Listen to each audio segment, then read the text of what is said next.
Welcome to Medical Discovery News. I'm Dr. David Niesel. And I'm Dr. Norbert Herzog. Dave, I'm a sci-fi buff, and when I hear the phrase, "we are not alone," to talk about aliens and fears about being conquered, I can't help but think we're already there. Except I'm talking about intraterrestrials. Right on.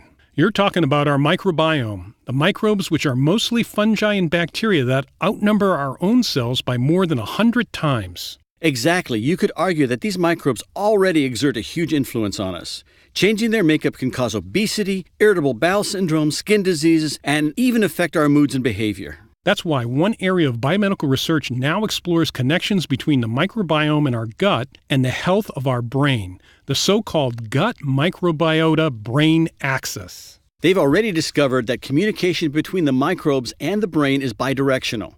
The nerve structure in the intestinal tract is an important source of this communication. That makes sense since the intestinal tract has the highest concentration of neurons outside the brain. Plus, our immune system sends molecules called cytokines and chemokines between the brain and the gut as messengers. Neuropeptides and microbial products also transmit messaging.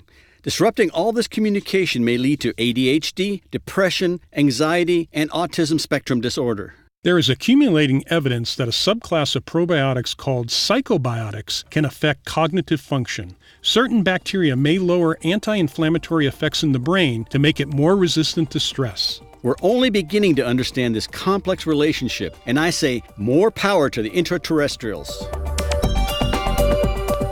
We are Doctors David Niesel and Norbert Herzog at the University of Texas Medical Branch and the Frank H. Netter School of Medicine at Quinnipiac University, where biomedical discoveries shape the future of medicine. For much more and our disclaimer, go to medicaldiscoverynews.com.